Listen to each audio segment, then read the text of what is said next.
Peter Drake, a resourceful individual, was born on the 12th of October 1671, the son of a Catholic Old English family long established in Drakeorath near Kells in County Meath. The Drakes' fortunes plunged during the Williamite War, during which Peter and his family endured the siege of Limerick. After the city surrendered in October 1691, Peter and his brother were among the 14,000 Irish men and women who followed Patrick Sarsfield to France in the flight of the Wild Geese. Considered still too young to embark on a military career, Peter was initially taken in by a family in Brittany, but by 1694 had to fend for himself at the Jacobite court in Saint-Germain-en-Laye, where he reunited with William Dongan, a relative and the first Earl of Limerick under James II. Peter Drake eventually found his way into a regiment commanded by Arthur Dillon, part of the army of the Duke of Vendôme that successfully besieged Barcelona during the 9 Years' War. Drake was to remain garrisoned in the city from its fall on the 10th of August 1697 until the end of that year. In 1699, in his words, quote, "finding no prospect of advancing my fortune," Peter suddenly resolved to return to Ireland. This proved a bad idea. Quote, "Had I known the reception I was to meet with at Cork, I should have sooner attempted any part of the globe than my native country." Drake absconded with the enlistment money he received from a French regiment in Rouen and found a ship to bring him to Cork.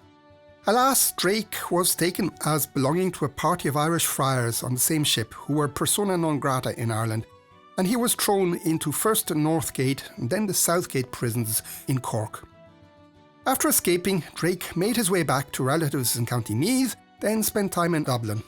By now penniless, Drake signed up for a Dutch regiment recruiting in Dublin at the time, and he left Ireland for Groningen near Rotterdam in May 1701.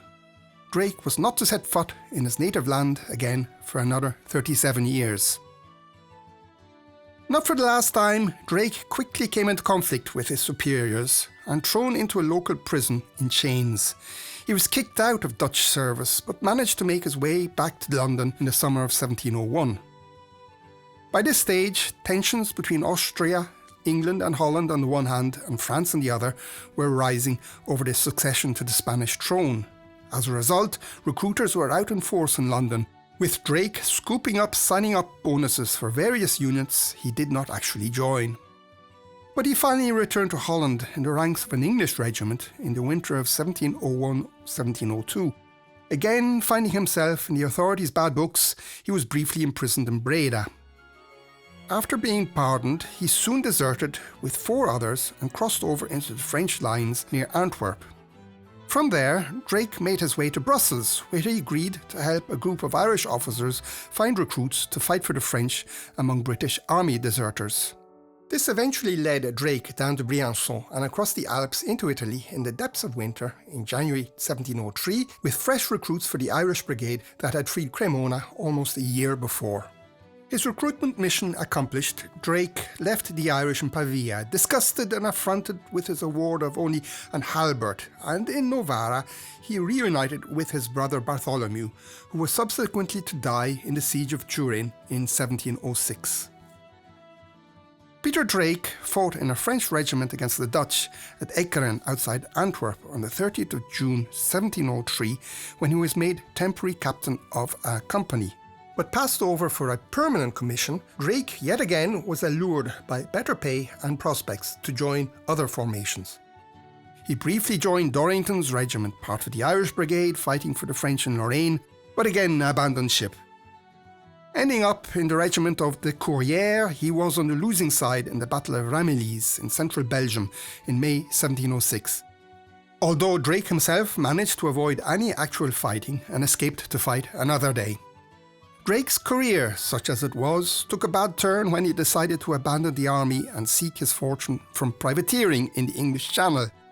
But Drake was captured on his first sortie from Dunkirk in February 1707 and brought in shackles first to Portsmouth and then to Marshalsea prison in London, where he was accused of treason.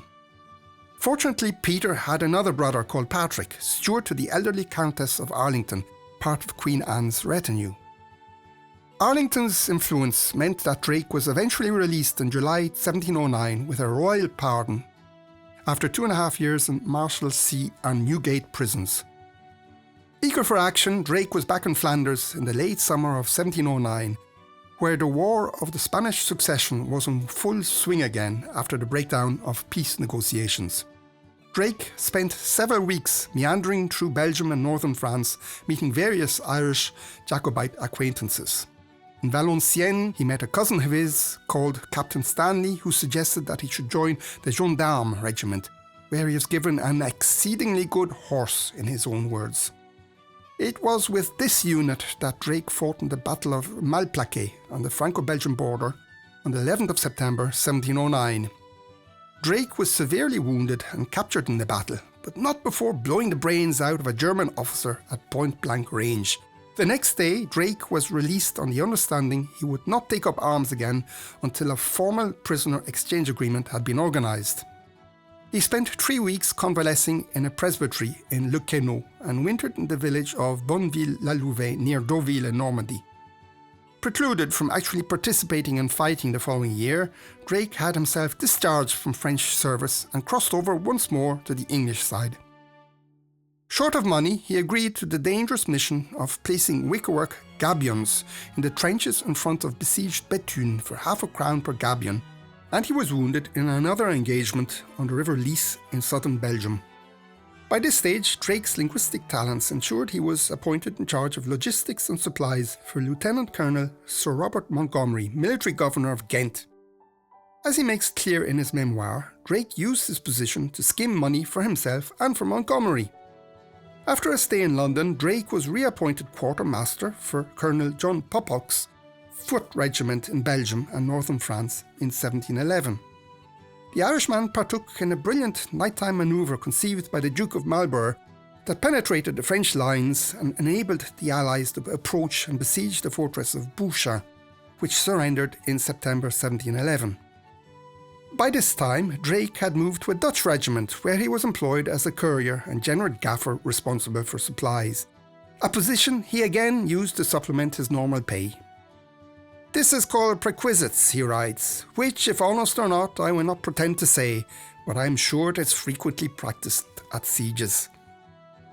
After spells in Belgian towns like Ghent, Courtrai and Tournai, Drake was discharged and returned to London, where he spent time with his brother, who lived in Somerset House. Enlisting in the regiment of the youthful Marquis of Harwich, Drake marched yet again on some well-trodden roads between Ghent and Tournai, and then towards the French city of Lille in the spring of 1712. By now, Drake held the lucrative position of Deputy Quartermaster for the Dublin-born Duke of Ormond, who had taken over from the Duke of Marlborough as the head of the English army. But the war was winding down at this stage, and Ormond did his best to keep his troops out of action until the Peace of Utrecht was signed in 1713. Now aged 42, Drake was reluctant to return to Ireland because he had never received a permanent officer's commission in his years of soldiering. He could not contemplate returning to see his relatives, he writes, quote, "in the station of a trooper, for I should be justly looked upon by them with contempt."